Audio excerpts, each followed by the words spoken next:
సంక్రాంతి వస్తున్న నేపథ్యంలో కోడిపందాల నిర్వహణకు ఏర్పాట్లు ముమ్మరంగా కొనసాగుతున్నాయి. ప్రతి ఏడాది పోలీసులు ఆంక్షలు ఎన్ని విధించినప్పటికీ చివరికి పందెం రాయిళ్లే విజయం సాధిస్తున్నారు పోలీసులపైన. ఈ ఏడాది కూడా పందెం రాయిళ్లే విజయం సాధించబోతున్నారు, తప్పనిసరిగా విజయం సాధించబోతున్నారని చెప్పొచ్చు. ప్రస్తుతం మన పశ్చిమ గోదావరి జిల్లాకు సంబంధించి భీమవరం సమీపంలోని గొల్లవాని తిప్పకు సంబంధించి ఒక ప్రైవేట్ లేఅవుట్ వద్ద ఉన్నాం. ఇక్కడ విజువల్స్లో చూడొచ్చు. ఈ సంక్రాంతికి పెద్ద ఎత్తున కోడిపందాలు నిర్వహించేందుకు ఏర్పాట్లు ముమ్మరంగా కొనసాగుతున్నాయి. చుట్టూ బారికేడ్లు వేసేందుకు ఏర్పాట్లు చేస్తున్నారు. అంతేకాకుండా ఏదైతే కోడి పందెం జరుగుతుందో దానికి సంబంధించి ఒక ఏర్పాట్లు చేస్తున్నారు. దగ్గరికి వెళ్ళేందుకు అక్కడ వెళ్లకుండా, కొంతమంది దగ్గరికి వెళ్లకుండా ఉండేందుకు కూడా ఏర్పాట్లు చేస్తున్నారు. చుట్టూతో కూడా వచ్చిన వారు చూసేందుకు కూడా ఇక్కడ ఏర్పాట్లు అయితే పెద్ద ఎత్తున కొనసాగుతున్నాయని చెప్పాలి.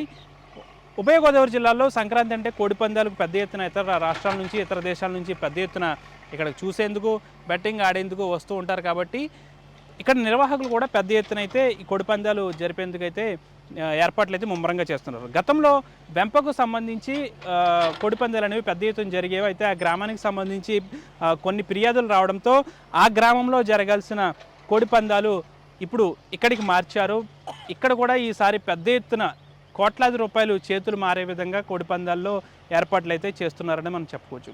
దీనికి సంబంధించి ఒక అడ్వకేట్ విజయరాజు అనే ఒక అడ్వకేట్ కూడా ఉన్నతాధికారులకు ఫిర్యాదు చేశారు. తమ గ్రామానికి సంబంధించి సమీపంలో కోడిపందాలు నిర్వహిస్తే అనేక ఇబ్బందులకు గురవుతున్నామంటూ కూడా వారు ఫిర్యాదు చేశారు, ఆర్డీఓతో పాటు డిఎస్పీకి కూడా.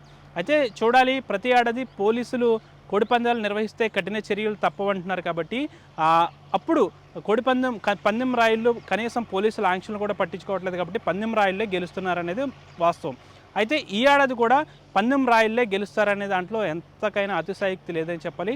అయితే చూడాలి, ఈసారి పోలీసుల ఆంక్షలను పెడచెవని పెట్టి పందెం రాయిళ్ళు కోడిపందాల్లో గెలుస్తారా, లేదంటే పోలీసులు మరిన్ని కఠిన ఆంక్షలు పెడతారా అనేది మాత్రం వేచి చూడాల్సిన అవసరం ఉంది. ఏదేమైనప్పటికీ కూడా ఈ గొల్లవాని తిప్పకు సంబంధించి సమీపంలో ఒక ప్రైవేట్ ఎస్టేట్లో మాత్రం కోడిపందాల నిర్వహణకైతే పెద్ద ఎత్తున ఏర్పాట్లు అయితే చేస్తున్నారు. ఈ ఏడాది కూడా పందెం రాయిళ్లే పోలీసులపై విజయం సాధిస్తారు అనే దానికైతే ఇది ప్రత్యక్ష ఉదాహరణ అని చెప్పొచ్చు. విడుదల శేఖర్తో మనజాటి, పశ్చిమ గోదావరి జిల్లా నుంచి. చరిత్ర సృష్టించినోడు ఇప్పుడు ఆ చరిత్రని తిరగరాయబోతున్నాడు. అబద్ధాల గోడల్ని బద్దల కొట్టి నిజాలను రాగా మీ ముందుంచబోతున్నాడు.